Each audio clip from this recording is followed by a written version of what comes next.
Hello, and welcome to another episode of Boundless Body Radio. I'm your host, Casey Ruff, and today we have another amazing guest to introduce to you now.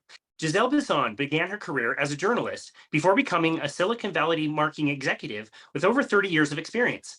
She has personally worked with several major tech brands such as Intel, HP, Apple, Oracle, Google, and Microsoft, and has interviewed or worked personally with Steve Jobs, Atari founder Nolan Bushnell, Dr. Timothy Leary, John Gray, the author of Men Are From Mars, Women Are From Venus, Don Miguel Ruiz, author of The Four Agreements, and musician Trevor Hall, among many others. However, despite her professional success, Giselle has suffered greatly in her personal life after years of flagging health that resulted from following a vegan diet for many years. 4 years ago, she was severely injured, and her neurologist discovered autoimmune spindle diseases in the results of her MRI. Fortunately, she gave up veganism and has found health through the reintroduction of animal foods. She is currently in the process of writing a book to share her story about her journey of recovery from vegan malnutrition. She has referred to herself as the recovering vegan, and you can find her on Twitter at vegan recovering and on Instagram at recovering vegan. Excuse me. Giselle Bisson, what an absolute honor it is to welcome you to Boundless Body Radio. Thank you for having me.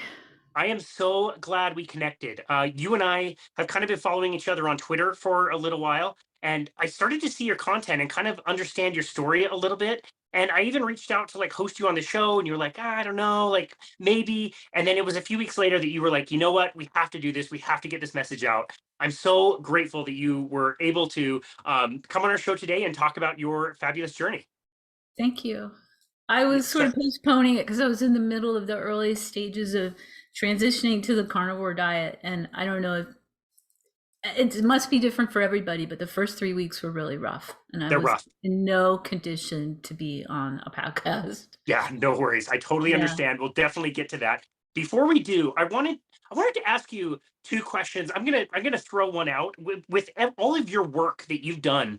You're sort of a big deal in the tech world. It's pretty cool. Yeah. You know, I knew about you from the health world, and so I didn't know that other aspect of you. And you've got to work with a lot of amazing people. So I wanted to ask you who was like the really coolest person you've ever met that was just awesome to be around. And I was gonna ask you who like some asshole was, but I'm gonna leave that Oh, question. I'm sure you know many. I'm not gonna touch that one. That one's totally fine. So I'm just gonna ask you, who have you worked with in the past that most listeners would know that they were just like absolutely awesome? And maybe you could like share a story or something. well, when I was a journalist, I interviewed Nolan Bushnell, the founder of Atari, and he made a big impression on me in my after my career as a journalist. I went into public relations and the tech industry, and I would always remember what he said to me about his failures. You know, because Nolan would have a big failure and lose everything, and then he would bounce back and recover and start a new career.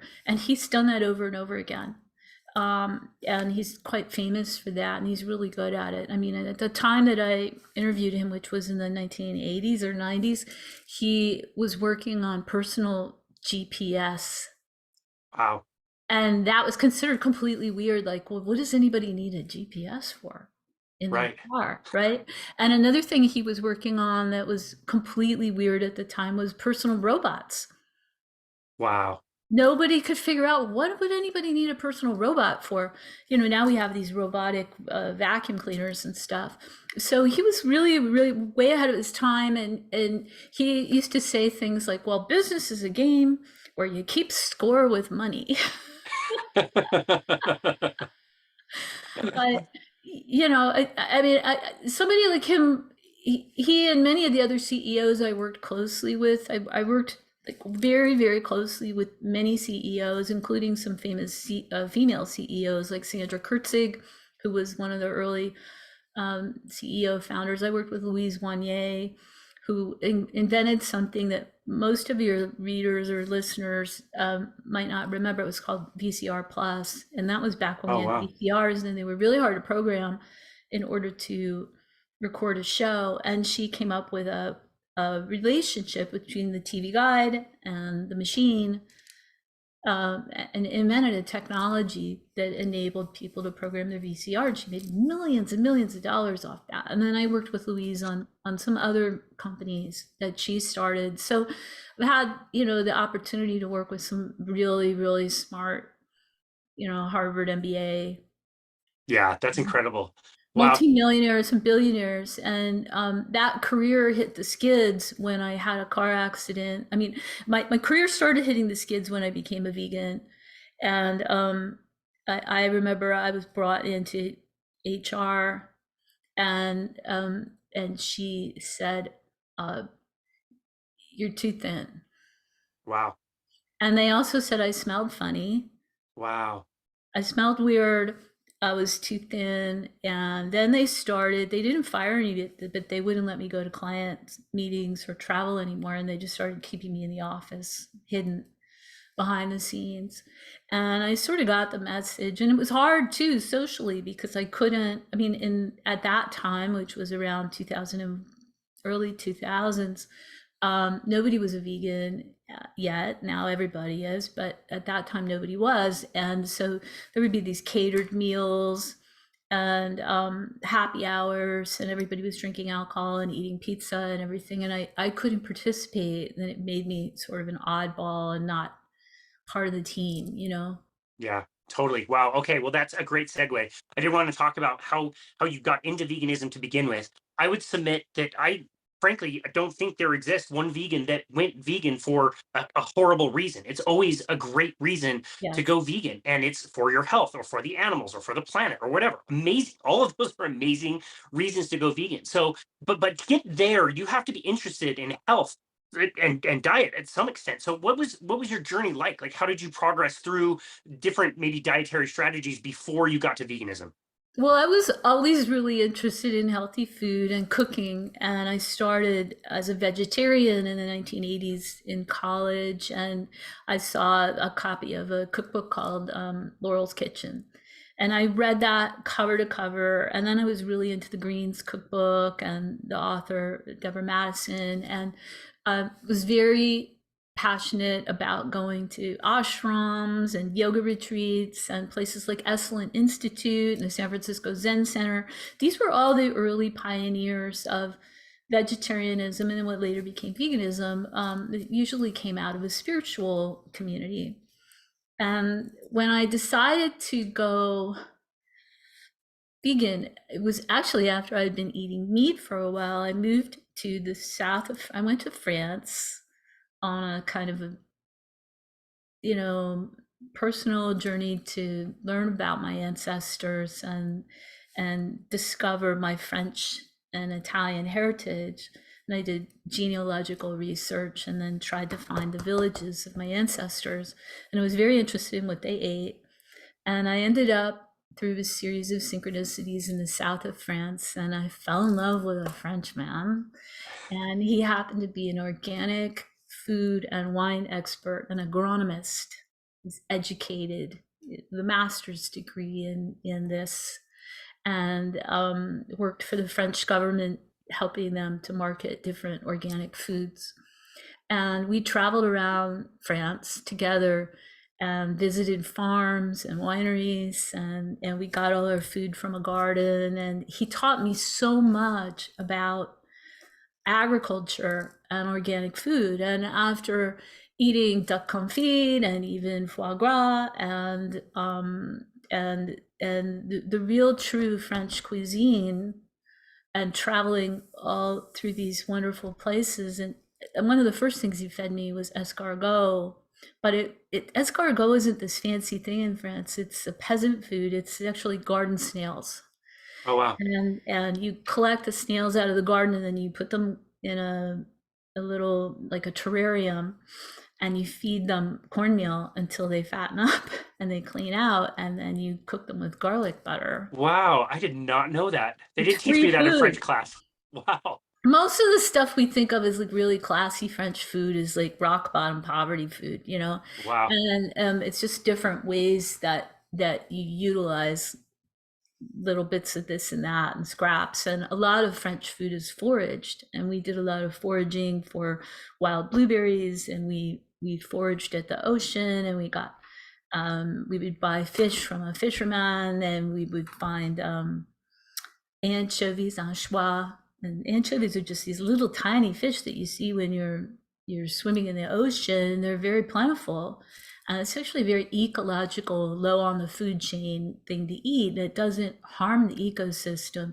So I think in these countries where there's a long history of coexisting with nature, people have found a way to harvest wild food without destroying the environment and incorporating that in the diet as as a cultural history, and it reminded me of when I was growing up. My dad, who was French Canadian and grew up in New Hampshire on the Canada border, and grew up speaking French and was very, he used to hunt and fish, and every vacation we would go fishing for trout and wild fish, and we would cook it and clean it, and we would harvest and find crayfish and little, freshwater crabs and minnows, and we would hunt for blueberries and hunt for wild mushrooms. And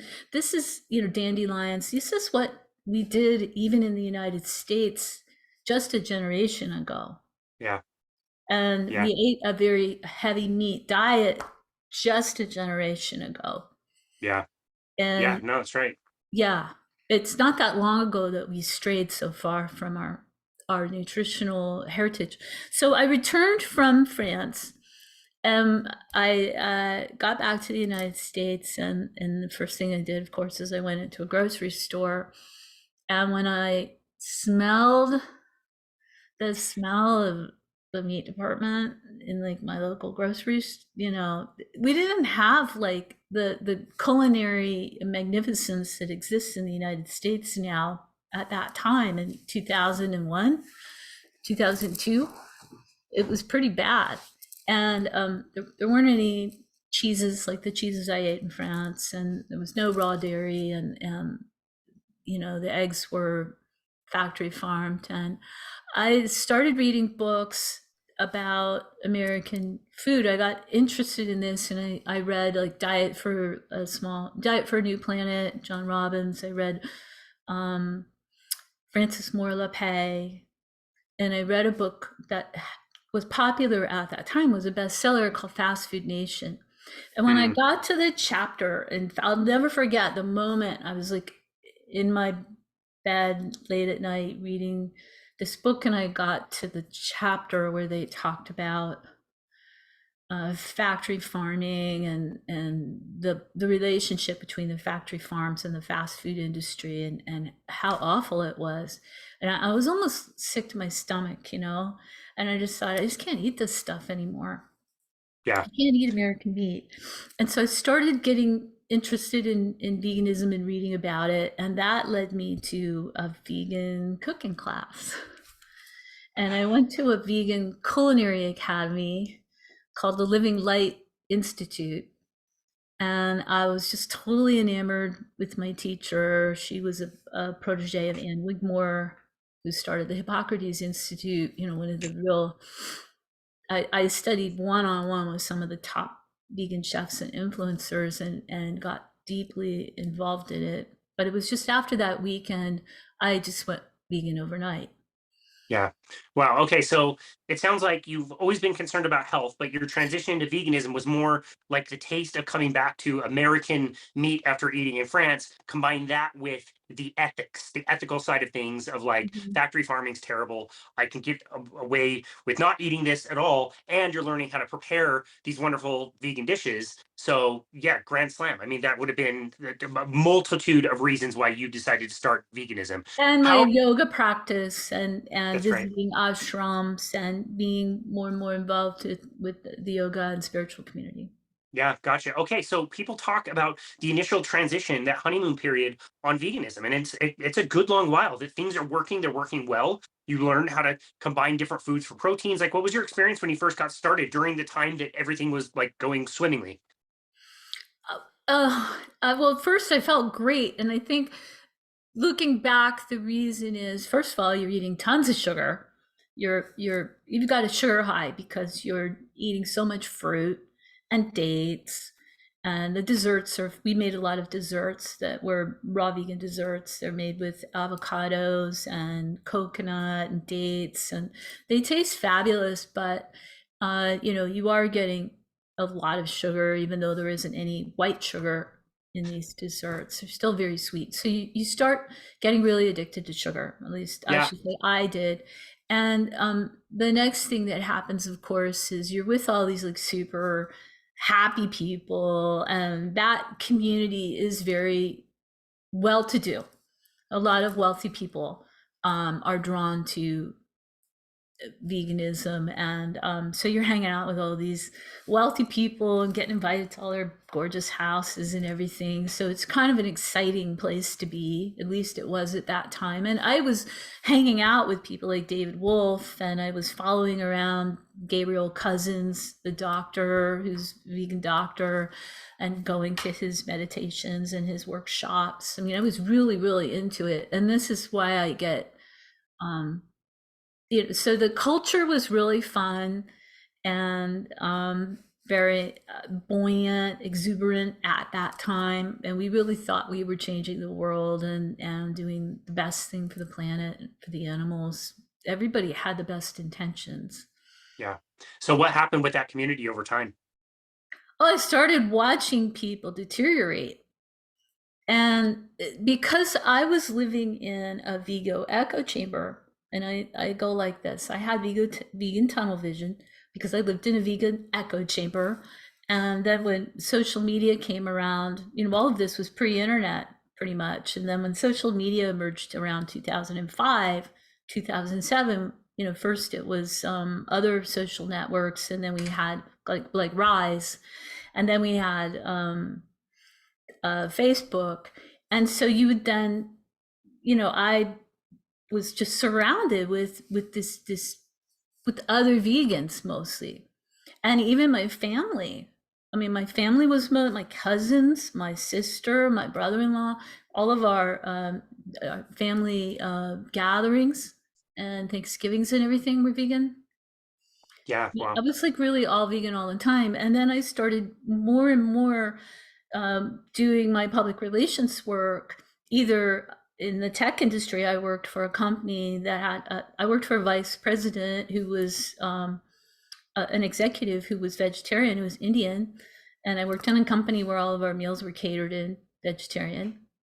And I traveled around with him, and it was always, vegetarian food in restaurants. And then I started doing more and more sort of work with, you mentioned some of these names like John Gray and Marianne Williamson, and these different I worked on different for musicians and for events doing promotion and PR and promoting vegan and vegetarian gatherings and events, festivals that were catered with vegan food, for example, Wow. or vegan specific events. And I was just so into it. I didn't want to have anything in my life that wasn't part of this. Yeah. Wow. It is a very engaging and appealing world for sure. And especially when you know for certain that you are doing the very best for your health and for the planet. Again, it's so enticing. And so I totally understand that. I love asking former vegans if they were vegan in a certain time period this question, because I haven't I haven't heard one former vegan say that this was not the case. So I'm going to ask you, in your time with veganism at that time, was anybody talking about planetary health, or were they only talking about human health and other the ethics of killing animals? Was anybody talking about methane or CO2 or anything to do Oh with yeah. planetary health? They were. Yeah, because we were part of a festival. One of my public relations clients, Deborah Giusti, is a producer of the largest health festival on the West Coast, the Health and Harmony Festival. No longer exists, but at that time it was a huge, fairgrounds festival with big name entertainers and speeches and the what I'm sorry, I just forgot what you asked me. So Deborah produced this festival, and I was involved with that and going to it, and a lot of the vendors The food was all catered by people like Roxanne, the chef who wrote the book Raw. And I met all these people there, and just, it was just like a time when we all, we didn't do it just for vanity. We really thought that this would help with global warming. And at that time, Al Gore had just done The Inconvenient Truth. And that film was screened by Deborah at the Harmony Festival. And a lot of people that I knew personally were starting to do the training and pass that message on. And people were just starting to build this awareness of the fact that the ice caps were melting and the planet was warming up. Wow, and the diet could contribute to that. That's so interesting. So every We other we former vegan, assumed the diet contributed to right, it. right. We all know that's garbage now. But yeah, again, most former vegans that I've asked who were vegan at that time, they've said that the planetary health thing didn't even come up at all. It wasn't. It's a much newer argument in Mhm. favor of veganism, and something that they've kind of shifted, plant based around. So I love that. I'm glad that I got your perspective on that. That's great. So what about for you personally? What about your personal health? When did your personal health, especially in hindsight, start to drop off? Oh, almost immediately. I mean, like in Wow. hindsight, I think I started hanging out with another, I started dating vegan guys, and then I went and I was hanging out with someone who had a business making flax crackers, and we were so into it. I mean, we were growing our own wheatgrass and sprouting our own sprouts, and we were juicing sprouts and wheatgrass, and I was doing everything right. As veganism goes, I was as vegan as you could get, and and every time you had a health problem, the answer in the vegan community is you're not vegan enough. You've got to be more vegan. You got to vegan harder. You're not veganing hard enough. Why don't you go on a cleanse? Why don't you go on a fast? Get a colonic. You must be full of toxins from back when you used to eat meat. Yeah. And you got to detox that. It's impacted waste in your colon. This is the myth. It's like this stuff has no basis in science whatsoever. It's all garbage. I don't know where it comes from, right? But it wasn't until we had this information available on the internet, which we have now, where we can go in and read studies in PubMed, and you can see the science. And now that I can see the science, I can see that the science is not the stuff that I was fed in the vegan community. Yeah, it's really A lot of interesting. myth. A lot of myths. Yeah, people in our world, the low carbohydrate carnivore world, they're very careful about the way they talk about things. And if they cite a study, they're very particular in the way they talk about it, the things that it showed, the things it doesn't show, and then they'll say things like, "We think this might. We are predicting that our hypothesis is," like they're very clear on things. And when you listen to plant-based people, it's so circular. It just goes round and around without getting anywhere. And they'll say things like, "Everybody knows that vegetables are good for you. Experts agree that you should have more fruits and whole grains in your diet." But if you keep going and keep asking questions, where is that study that says that that's the case? There's nothing. It doesn't exist. But they use it and just go round and round and round. It's maddening. Because in that community, we don't trust science. We don't trust doctors. We don't trust science. We don't trust mainstream medicine. And so then when people started getting sick, the last place they were going to go is mainstream medicine, right? For answers. And I think the first time I heard of someone in our little town getting sick, it was a young woman, still young. She wasn't even 50 yet. And she was a vegetarian activist, very Wow. famous vegetarian activist and bicycle activist in San Francisco. And she died quite rapidly of cancer. And we had a huge, beautiful memorial for her. And I remember everybody thinking, well, how could she get cancer? She was such a good vegetarian, right? She was so healthy. She rode bicycles. She was fit. She was beautiful. Didn't make any sense. And so, the idea that veganism and vegetarianism was the healthiest path right? So ingrained in us that when someone who's a vegetarian gets sick, we would assume it was some sort of toxin in the environment. Yeah. Has to be something different. It's not the diet, clearly. Couldn't be the Yeah. diet. Couldn't be. Couldn't be the diet. And then another and another and another and another friend after friend after friend That's got crazy. cancer. And many were in their 50s. One had stomach cancer in his 40s. One had stomach cancer in his 50s. The next one was a woman who was in her 50s who came back from a juice cleansing retreat at the Hippocrates Institute, where she was doing lots and lots of wheatgrass, and she had jaundice and liver problems. She started vomiting blood, and then she very rapidly died of liver cancer. And everybody said, well, gosh, imagine how sick she would have been if she wasn't doing all that wheatgrass. That's remarkable. That's crazy. Wow. So Right? sad. Nobody could put it together and say maybe the wheatgrass was what made her sick. Yep. Yep. That's right. You told me some crazy things offline about your community, and I do want to come back to that because I think it's absolutely fascinating and absolutely tragic. Before we do, again, like looking back hindsight, before you got to what we would say is rock bottom, where you had to consider, eating animal foods, which must have been very, very difficult. What things Was. specific? I'm sure it was awful. What things specifically were you dealing with health wise? Like, what were some of the things that you noticed?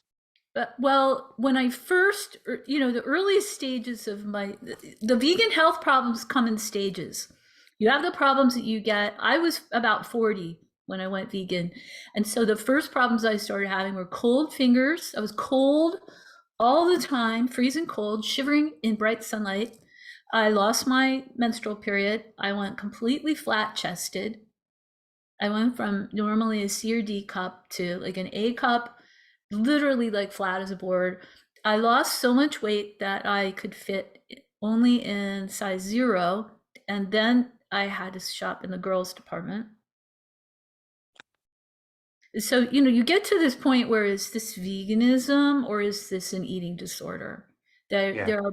I did see more and more people who were extreme emaciation. I had that was sort of the stage one. Then I started seeing some different health practitioners and doctors, and they said, well, you need to eat omega-3 fatty acids, you need to eat eggs, you need to eat butter. And I'm like, oh, butter, eggs, no way, I'm not eating that.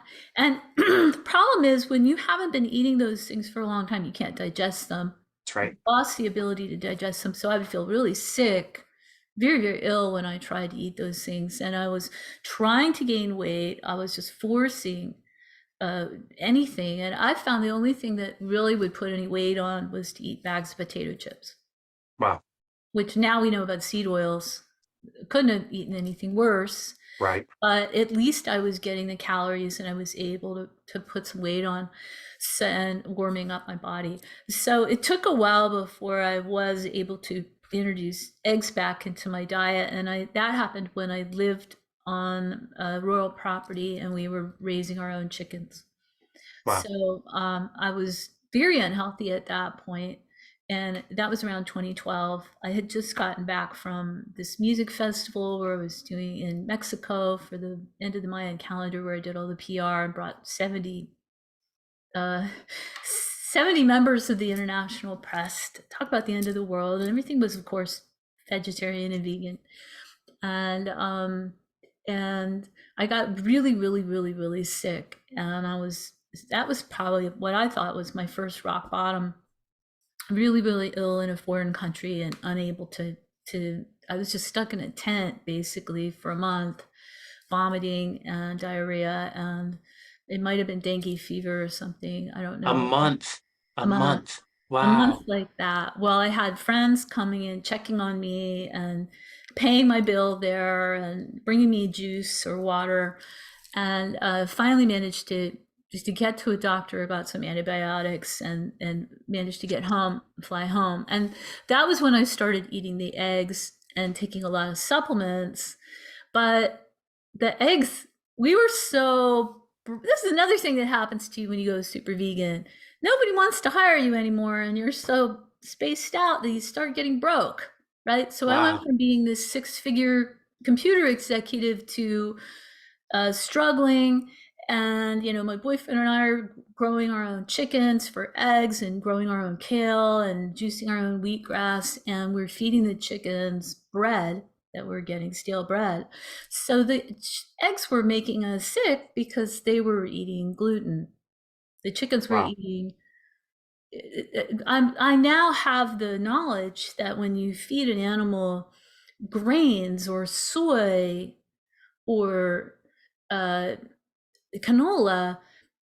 the eggs have omega-6 fatty acids rather than the omega-3, which is what we want. We want the animal to be eating bugs, Yeah. foraging, right? Eating their natural, more carnivorous diet and only having grain as a supplement if they need a little extra calories, So, of course, the eggs didn't help me that much. Yeah. And in 2014, I was getting sick all the time. I just had nonstop colds, asthma. I was hypersensitive to mold. I was just sick. And I started getting really bad cystic acne. You see this a lot in the vegan recovery videos. You go on YouTube and you go on Instagram. The vegans have this cystic, horrible red blotches all over their faces, and it's like cysts that you can't, there's no fluid in them. You can't just pop them. They're like cysts. I was also getting boils. I had anemia, very severe anemia, pernicious anemia, and I was trying to treat the anemia by taking iron tonics, vegetarian iron tonic, rather than an animal-based solution. This went on, and then by 2017, the problems became more mental. So my brain wasn't functioning. Yeah. I started to feel some pain in my joints. I did occasionally eat a little bit of meat. I would eat meat on my menstrual period once a month, sometimes, because the bleeding was so bad. Wow. And I'm just gonna be really frank with you. This is another thing that can happen with the vegan diet because you have anemia. The anemia creates a vicious cycle where you become low in vitamin B12, which causes the anemia. The anemia causes the bleeding. You're low in vitamin K, so you don't clot, and the bleeding gets worse and worse and worse. And what I didn't see going on in my body behind the scenes was large fibroid tumors that had formed inside my pelvic cavity. You and I now know about oxalate. Of course, I knew nothing about oxalate at that time. And since the beginning of my veganism, the primary source of nutrition for me was green smoothies and Yeah. green soups using the Yeah. Ann Wigmore Hippocrates Institute method of giant blender loads of greens. And I thought I was really doing it right. I mean, I grew my own greens. I harvested wild dandelions. I used organic avocados. I put, organic lemons in there. I mean, let me just put my power on here. My power is, there we go. It's starting to go low. You're good. So I was really, really overdoing the oxalate. Yeah. You Didn't think know about about that, oxalate then. right? You think about that smoothie, and knowing what you know now, that smoothie is a horror show. Horror show. Terrible. I did the same thing. Tons of spinach, Oh, you all did the it too? beets. Oh yeah, absolutely. Every morning, and with the almond milk and the beets and the spinach, handfuls of spinach, and you're in the blender makes it even worse. It's like mechanically chopping everything up and making everything more absorbable by your body.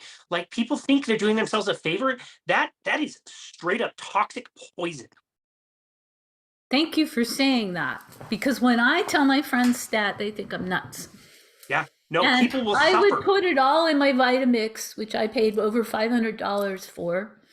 And I traveled with a blender. I wouldn't go anywhere without a smoothie or a blender or I thought it was so healthy. Wow, I did too. I forgot about that until you said that. I did too. I was just religious about it. And then, the juices, and then spending a fortune, $9 juices and $12 smoothies, and hanging out in these really beautiful vegetarian restaurants all the time, and eating these really expensive quinoa bowls, right? The big quinoa bowl Oh with yeah. with kale on top Yep. of it, and almonds, and then Yep. maybe a nice chai on the side with almond milk in it, and a Horrible. nice Horrible. nut pie for dessert. Uh, yeah. Ah, Terrible. top it all Terrible. off with a green juice, Uh, and all of that was just building up in my joints.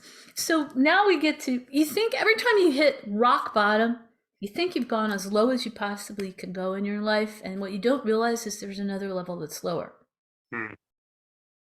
And, if I can even convince anybody out here to recognize that they're in just an early stage of rock bottom, don't let yourself go any lower. Yeah. So how Don't, did you get you know, yourself out? How did you get yourself out? well, what happened is in 2018, and I was starting to turn around a little bit. And part of the reason was I worked for this Argentinian CEO. And he was forcing me. I remember the first time my business partner, has since unfortunately passed away, vegetarian business partner who had cancer and died a few years ago.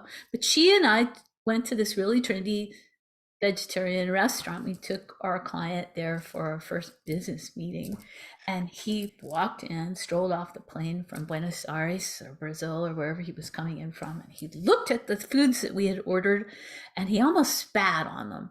And he said, "This is parrot food." I wouldn't even feed this to my bird. That's amazing.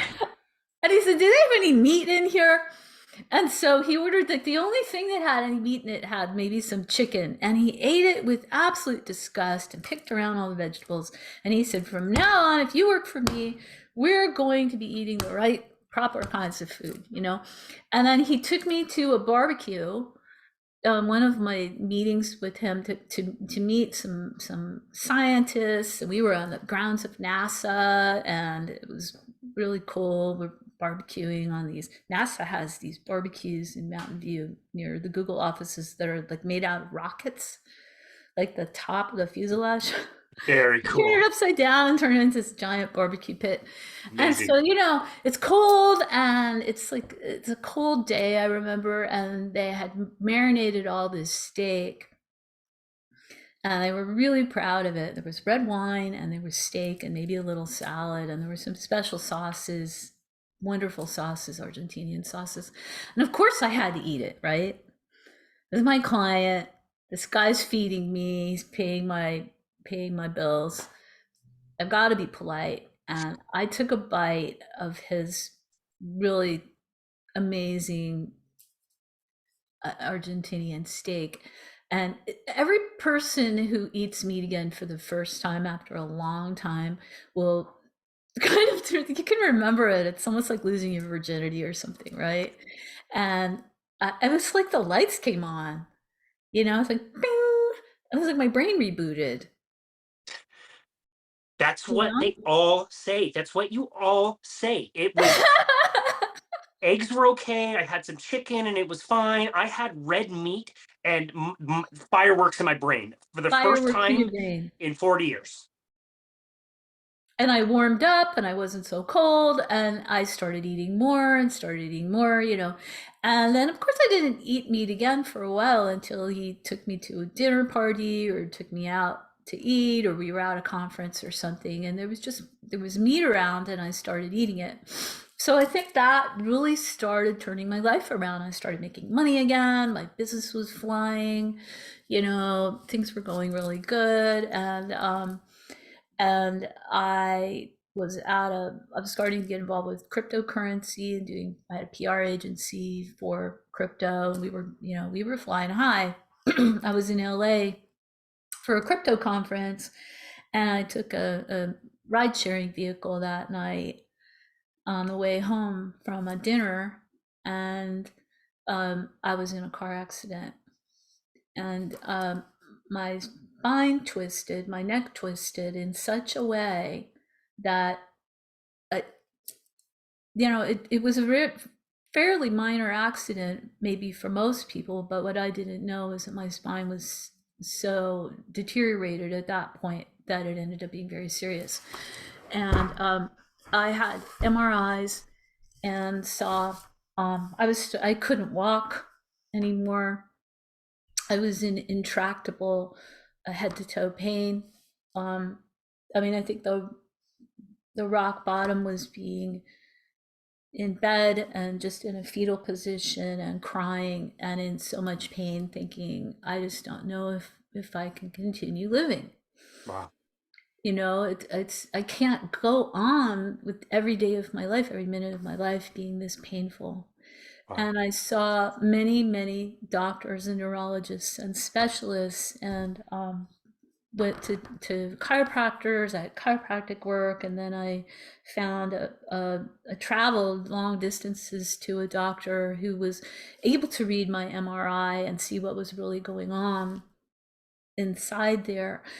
Unfortunately, they also discovered other stuff going on in my body. When I saw those MRIs, I was filled with tumors on my whole body cavity, my uterus, my cervix, and just the whole pelvis was filled with hundreds and hundreds of what they call fibroid tumors, or they're considered non-cancerous. They're benign tumors, but when the doctor said, "Oh, don't worry about those are benign," I just thought, yeah, but what's going on? Why do I have hundreds of tumors inside my body? This isn't normal.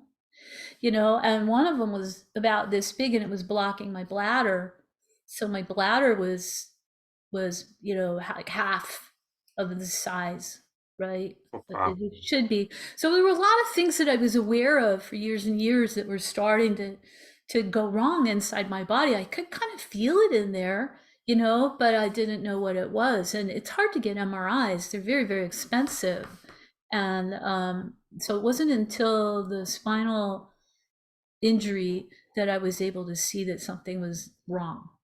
Wow. And I remember when I first got those MRI results, I cried.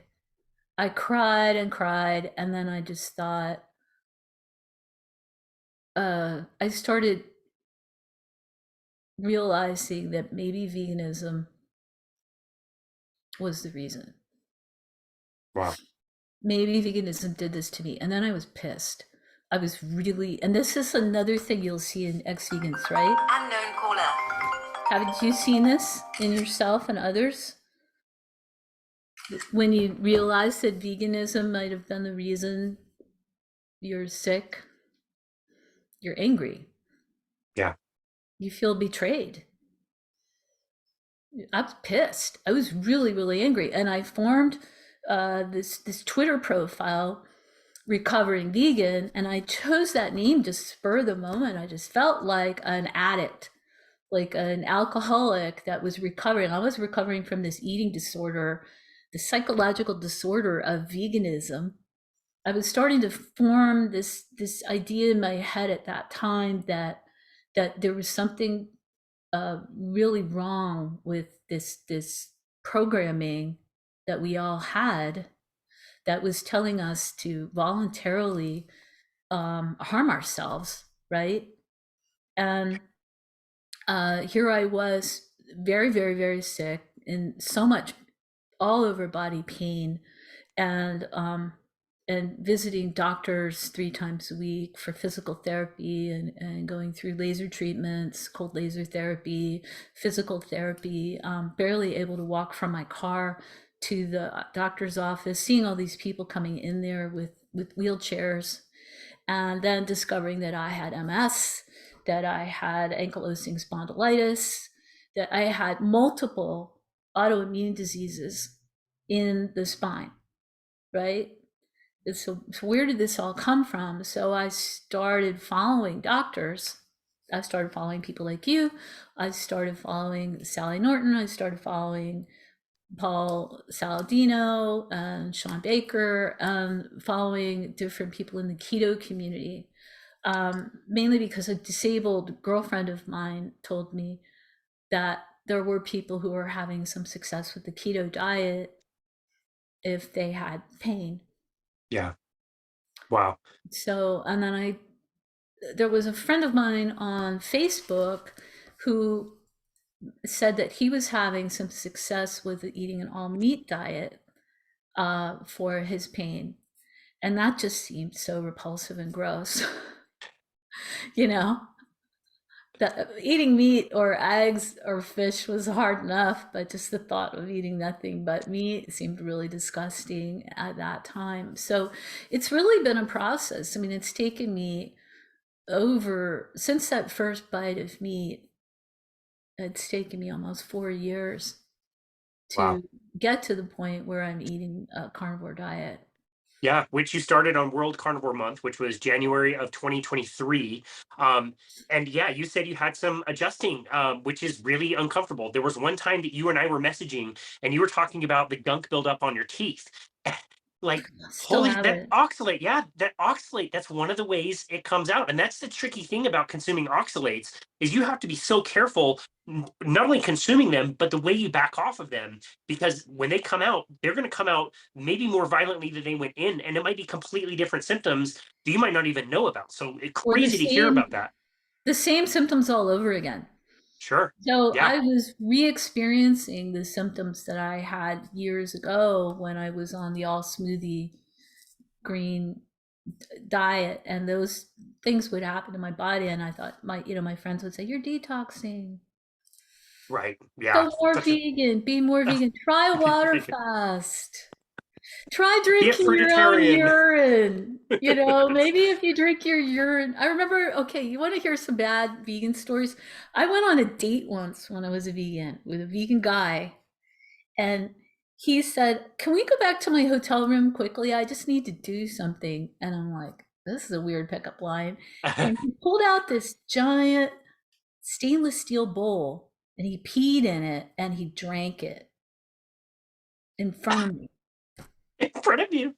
And he says, "Oh, and I also put it on my hair." And then he told me he was like 70 years old or some incredibly advanced stage. And he literally looked like a teenager. I mean, he looked so weirdly, bizarrely young for his age that it was almost, it was strange. But he was very, very thin. And he had dark hair. But yeah, he did kind of smell like urine, and that was the last date I had with that guy. Wow. No But second date. right before you go out to dinner, he's having Oh, or go to a concert or something. Gross. wow. Wow. Anyway, and now I'm, reading about, I mean, urine therapy is another thing. It's just absolute BS. Wow. And once Yeah. we know about oxalate and the detoxing that you go through when you're detoxing oxalate, which it's largely through the urine, Yeah. you certainly don't want to be drinking that back. Absolutely not. No, absolutely not. Not. Yeah, crazy. Okay, so obviously, again, there was an adjustment period. How long did that adjustment period take? What things did you suffer through in the beginning as you switched over to a full carnivore diet? And then what sort of benefits have you noted since the adjustment period? Okay, so I started on January 1, and I made this blithe, it was just totally in passing. I wrote on Twitter, "Well, I'm thinking of trying World Carnivore Month." And I went viral, and my post reached 275,000 people. And I just thought, oh, dang, now I really have to do this. I can't go back on my New Year's resolution with the whole world watching me, right? I've got to do this. And it really forced me to stick with it because the first couple of days were horrible. It was because I had eaten so much oxalate the all oxalate diet for 18 years of daily green smoothies. Um, the detoxing was extreme at first. I don't think most people would experience this. There was only one other woman I connected with on Twitter who was having the same problem, and she was also a former long-term vegan who had done a lot of superfoods and smoothies. And I had received coaching behind the scenes from Sally Norton and Monique Ottinger, and from also the head of Weston Price, from you, from several other oxalate coaches on Twitter who were guiding me and giving me pep talks behind the scene and telling me to stick with it, don't give up. But I had diarrhea literally 10 times a day. Yeah. I was running to the bathroom, and I thought I've been helping caretake my mother, who recently had C. difficile bacteria and has had a lot of intestinal infections and sepsis and stuff. And I thought maybe I'd caught this from my mother or caught it in one of the nursing homes. I was ready to go to the ER. I Wow. was really worried. And it was through the coaching that I got from other people in the carnivore community. They said, well, have a little bit of oxalate and slow it down. Mm. So a handful of blueberries, continue drinking coffee or have a cup of tea, do something high oxalate to help slow it down. And that did help. But Good. I really was committed to getting this stuff out of my body. And I was really hardcore at first. I was really trying hard to do everything right. And I was making my own bone broth with marrow bones, and then saving the fat from it to use to cook with, making my own cooking fats. I was eating a steak almost every day. And then I started, I just kept experimenting with different combinations of food to find what would work with my body. And it's funny that the standard carnivore diet, right? You hear people eat beef, bacon, ruminant meat, eggs, butter, and sometimes raw dairy, and lots of salt. And occasionally carnivores also drink coffee with a lot of fat in it. And lo and behold, I tried all different things. I tried shrimp, I tried crab, I tried all different kinds of fish, I tried different kinds of duck, of poultry, chicken, turkey, different pork. But in the end, what makes me feel best is eating the standard carnivore diet. Yeah.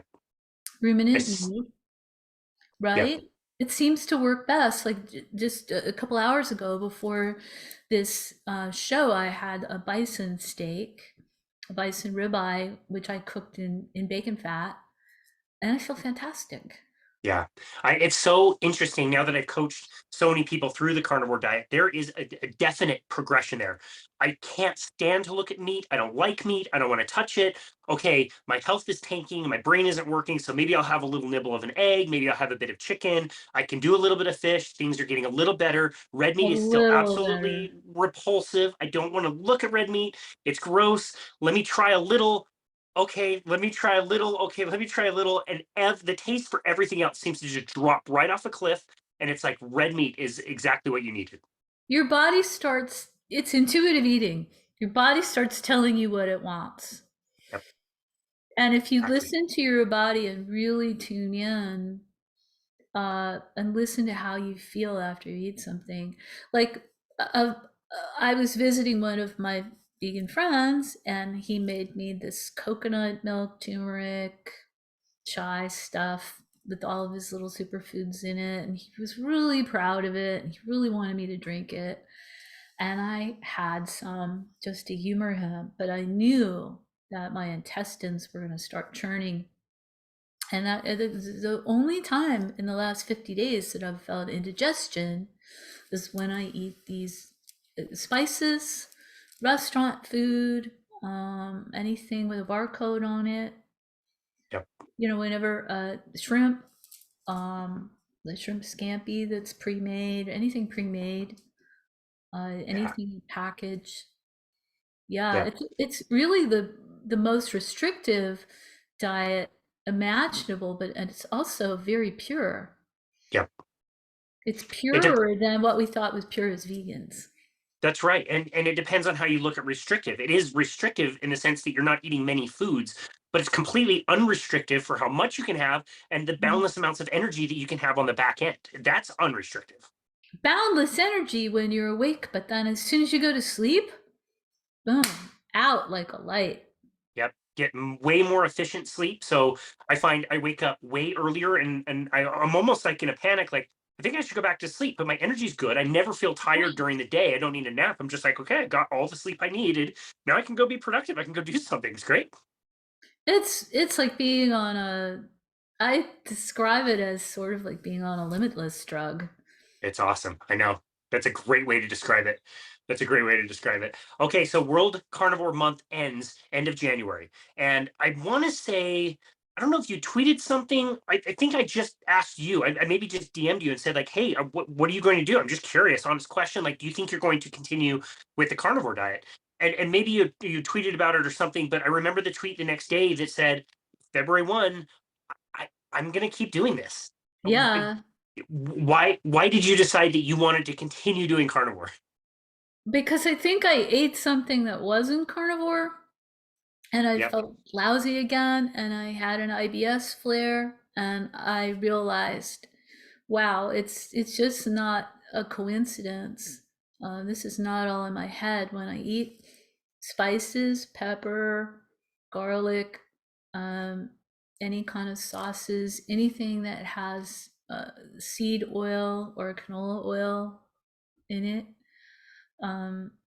anything from a package, I go back to feeling terrible again. The all over body pain, the flares, the joint pain, trouble walking. It's like I describe it as sort of like Cinderella and the pumpkin. So you're feeling great as a carnivore, and then you go back to eating quote normal food, and all of a sudden you feel like crap again. It's like the coach turns into a pumpkin almost immediately. It's not a gradual process. It's like, damn, like party's over. You feel like awful, right? Yeah. Terrible. And that's why I think of the carnivore diet is so self-selecting, and actually don't mind when my clients go cheat because they will pay the price for sure and learn the lesson. And so I don't care where you are on the journey, you will naturally find your perfect food. You'll feel really good on it. I loved your tweet the next day that said you're going to keep going. I contrast that with I think it was Facebook. Somebody in my neighborhood posted day 31, January 31st. I just finished Veganuary, which I don't know who was first, World Carnivore Month or Veganuary. And she was like, maybe. She was like, I'm so sick of veganism. I like, where's the best barbecue joint? Good for right? her. Oh yeah, and I wanted to post the two as a contrast. One person just finished Veganuary and can't wait to get off of it. One person just finished the carnivore diet and can't wait to stay on it. It's so different to contrast the two of those. I thought that was great. Well, I suffered for so long, and I feel like I lost a good 2 decades of my life. Really lost it. And to be super blunt, I lost my fertility as a vegetarian and later as a vegan. I lost my chance to have a baby. I miscarried and miscarried and miscarried. And this is another thing that you'll hear over and over again from vegan women. And I lost my beauty during the prime of my life. I lost my skin during the prime of my life. I lost my ability to walk. And I lost my best friends. How much loss can you suffer? I lost my brain function. I became so absent-minded and unable to really focus that I couldn't function in my career anymore. And part of that was the injury that I suffered, but part of it was the malnutrition. I now have learned through the extensive research and following all these wonderful experts in social media and Twitter that vitamin B12 is not just a pill. It's not just a minor thing. It's very, very, very, very important nutrient, very essential nutrient, and it's only in animal foods. Another big wake-up call was learning that it's not just vitamin B12 that you can only get from animals. There are 20 essential nutrients only found in the animal kingdom. 20. Google it. And these include carnitine, creatine, vitamin D3, vitamin K2, saturated fat, cholesterol. Saturated fat and cholesterol are not bad. They're important. Your brain is made out of cholesterol, and your brain needs saturated fat in order to function. So, you know, and then it's complicated. When you start explaining this stuff to people, they glaze over, they tune out, they don't want to hear it because it is not a simple story, right? Yeah. Yeah. No, that's a really good point. Very complicated. Yeah. It's not just a matter of you need vitamin B or you need protein. It's a lot more complicated than that. When we get into anti-nutrients and the fact that plants don't want to be eaten, that plants form toxins as a defense mechanism because they don't have claws. They can't run away. So plants form these toxins as a way to evade pests and animals from eating them. Yep, that's exactly right. Right. That's right. Wow. Okay, so you're talking about all this wonderful support and help that you've gotten from social media. That means you haven't gotten any pushback whatsoever, right? No vegans have sent you. Oh, yesterday, one of my best friends, she lectured me. She said, you know, you got to stop talking about meat. You're grossing people out. You can't cook meat at my house. You can't eat meat when you're here. You got to stop cooking meat, you know. And I just thought, well, this is tough. You know, it becomes very isolating, worse isolation than veganism was when I first went vegan, to suddenly be, you know, if I don't eat, I find now that if I don't eat exclusively animal-based diet, I'm sick. Yeah. I'm really, really sick. I mean, it's sick to the point of just lying in bed all day and running to the bathroom every 5 minutes. I'm not able to function mentally, in intractable pain, can't sleep at night. So are you telling me that you want me to suffer like that? Yeah. For the animals? And as I spend more time, I'm on a road trip right now, and I'm taking pictures and posting them on Instagram and Facebook of visiting animals. And I love to visit, you know, I've been visiting the sheep, the goats, I visited the cows. Yesterday I visited some chickens. And I love taking these videos of animals, and I'll say, hey guys, what's up? I talk to them. It's like, so you being abused? How's it going? You know, they're fine. They're fine. I have not found any abused animals anywhere. I'm not seeing this quote abuse that everybody, and then they'll say, well, you're not going to factory farms. You know, it's like, you don't have to eat stuff from factory farms. Nobody says you have to eat that stuff. There are alternatives. And the more we support the alternatives, the more we support the small independent farmers, the more we're willing to drive an hour or two out to the countryside and visit a roadside stand or go to a country farmer's market and get the good stuff, the more those people can make an income and the more they can thrive, and produce the good products and treat the animals right. Yeah. No, I absolutely love that. I think of the number of times I drive to the store and the carbon emissions doing that versus going, like you said, make one trip 100 miles, buy a quarter of a cow, come back and have your freezer stocked for a good long while with really great tasting beef. It's awesome. Yeah, It's a good it's idea. I fantastic. wish I had that freezer, but I live close enough to some stores now that have some pretty good options. That's great. And urban dwellers actually have a better selection often than people who live in the country right next to the farms. Yeah. Well, that's so interesting. I want to go back to something you mentioned earlier that we talked about offline. You are physically, literally still in the vegan community. So, first of all, what is it like to be a carnivore in the vegan community? How well have you been, your transition been received? And then also describe describe what you told me and what you alluded to earlier about what you're noticing as far as the health deterioration inside the vegan community physically around you. Um, well, I don't have very many. I'm 60. I'm a little bit younger than most of my friends, and I'm watching them disappear. They're dying. And many of them are dying from sudden onset blood cancers. Breast cancer seems to be off the charts. Um, I know at least a dozen women who have stage 4 breast cancer right now. I know a lot of people who've had very large tumors removed from their uteruses, or have had to have hysterectomies. Um, I know a lot of people who've recently had heart surgery, not even 60 years old. This doesn't make sense.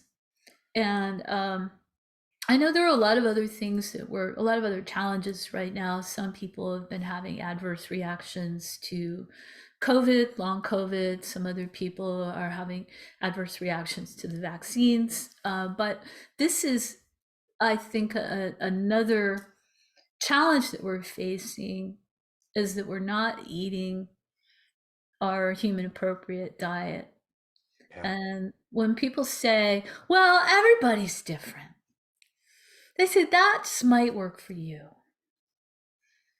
And I said, you're a type O blood type. You're just eating for your blood type. And I said, no, there really is a human diet.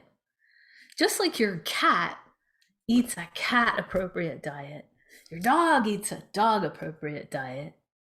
That's pretty much the same as every other dog needs. Your cat eats pretty much the same stuff every other cat needs. And pretty much every human needs the same thing too. And this Yeah. idea that we're all really different, I think, is where we lose sight of the fact that the human diet was we're obligate carnivores. We ate mostly meat for over 2 million years. And then 10,000 years ago, agriculture began, and we started domesticating animals as well as eating grains. But again, is that the diet of kings, or is that the diet of slaves? Yeah. And do That's you what want to was eat so like a king, or do you want to eat like a slave? that's what was so ironic about what you said earlier. All these rich, fancy people making tons of money and purposely choosing peasant food. Like, makes no sense. It only makes sense if you've been told that that's a good thing to do. Yeah. Good And point. I think it's disinformation, it's misinformation. I don't think, there are people who believe there's some sort of a big agenda, that this is being done to deliberately harm us. Some person is pulling the strings and making this happen. I don't know if that's true or not, but I do know that if you ask someone, would your grandmother recognize this as food? Would your great grandmother recognize this as food? Yeah. Would your great great great great grandparents recognize this as food? And if Great they barometer. wouldn't recognize it as food, and that's in your ethnic group, in your heritage, what did your ancestors eat? I know in my heritage, my ancestors were dairy farmers. So obviously, not only am I able to tolerate the dairy from cows, but I probably need it Yeah. You thrive. Um, my ancestors were hunters. They were trappers. They caught wild animals, right? And ate a lot of wild game. My father was a hunter. I grew up eating animals, a lot of wild game, a lot of wild birds, deer, elk. My father was really into organ meat. In the 1960s, when I was a kid, organ meat was a typical thing that everybody ate, and it was even served in school lunches. We had beef liver once a week in the Wow. cafeteria. Wow. It's go Google it. Look up old kids menus from the 60s and the 50s. Look up old restaurant menus. Look at old cookbooks. What did we used to eat? Yeah. It was mostly meat, and Yeah. we ate all parts of the animal, and we ate a lot of things that were considered poverty food that used all the parts of the animal together. I know Dr. Ken Berry, who I love, he's just such a hoot, right? I think he posted the other day that somebody was complaining about hot dogs. Like, oh, hot dogs are gross. There's every part of the animal and they're all ground up. Yeah. And Ken said, that's exactly what you should be eating. All the parts of the animal. That's fantastic. He's the best. That's amazing. We used to eat that when I was a kid. We used to eat these things like scrapple, which was made of all the different parts of the pig, kind of a cheap thing with cornmeal in it, and you poured maple syrup on it and butter. We would eat liverwurst sandwiches and liver pate, this like cheap liver stuff that was in a can. And that was often what you had in your school lunches. I mean, this was normal. This was Yeah. normal food growing up in the 60s. Yep. And Well, people were healthy. There was one fat kid in the school. Yep. There was the fat kid. Yep. Yeah. No, fat kid. Yep. Just one. And even then, probably by today's standards, wouldn't even be considered fat to begin with. Wouldn't even be considered fat by today's standards. And that kid had diabetes. Yep. Yep. Juvenile diabetes. Exactly. Yeah. No, the community center that I go to lift weights is connected to an elementary school. And so when it's recess time, you get to see them running around and you can just see it. They are hopped up on sugar 100%. And a lot of them are overweight. A lot of them have behavior problems and they can't focus. The teacher, the poor PE teacher is trying to contain really not that many kids and they're scattered everywhere. So yeah, we really see that play out. It's so sad. It's so tragic to hear about everybody around you, people you care about, your friends. And yeah, maybe some vegans are attacking you and say nasty things about you online, but these are still your friends. Like this is your community. You've been in this community for a long time. And I just think the journey that you had to go on to get to this point, to then be willing to not only confront the cognitive dissonance that you would have had thinking that this is the very best thing for so many different reasons, to be able to go through all that and then to turn around and share your story and try to help others, I think is absolutely wonderful. I'm so grateful Taking for courage. you. Yeah. You did ask me a question and I didn't answer you. If there's just a second to answer your question about the other day, I went to a concert. A man who's a spiritual musician approached me, and he's sort of famous, and he's very respected in my community, and he's a long-term vegan. And he walked up to me. He said, "There's something I have to tell you," and I was like, "Oh no!" I could just see it happening. He's going to scold me for eating meat and talking about meat. And I was sweating and hyperventilating. And he said, "I haven't told very many people this, but I've been really sick for a really long time. And I couldn't digest anything. And everything I tried to eat, I would vomit up. And I had COVID 5 times. And I kept getting COVID over and over again. And I thought I was dying. And I've been following what you've been writing on social media. And I started eating meat again." And he says, "I'm a carnivore now." And he hugged me and he thanked me. He said, Thank you. He says, "I feel great." And he's on his way back to health, but it's not overnight. It's not like you overnight start feeling great. It's a long road. Yeah. Yeah, but it's the right road and gets you back to a place you couldn't imagine when you're as sick and as suffering as much as you have. That's so No, amazing that you're able to help people and hear those stories. Somebody that could have given you a lecture, it tells you the real story of what's going on. I absolutely love that. I've got so much respect for you and just so grateful for you to have the time to come on our show today and to be willing to share your message. It's been such a fun chat. Where would you like people to go to find you and connect with you and your work? well, you can follow me on Instagram at The Recovering Vegan, Facebook at Recovering Vegan, or Twitter at Vegan Recovering or The Recovering Vegan. And I'll soon have a website, and I'm working on a book, and it will either be called The Recovering Vegan or Green Smoothies Ruined My Life. Ask me why. Both are great working titles. I absolutely love both of them. I will be the first one in the pre-order line to get them. Yeah, it's just such a cool thing that you're doing. It's amazing that you went through all of that again, suffered so much, but are now willing to share your story and to tell your story. So thank you so very much, Giselle, for everything that you've done. And thank you for the time to be on our show today. We really, really appreciate you. Thank you for helping us spread the word. And I hope if anybody out there is not eating meat and feels afraid to eat meat, that you start following people like Casey and Dr. Saladino, Sean Baker, Ken Berry. There's some other really great doctors out there, and they're really presenting scientific evidence. It's not emotion. It's all Yeah. based in science and Yeah. medicine. That's right. And just like Monique and Sally, I am willing to bet that they didn't charge you a single dime to reach out and ask questions.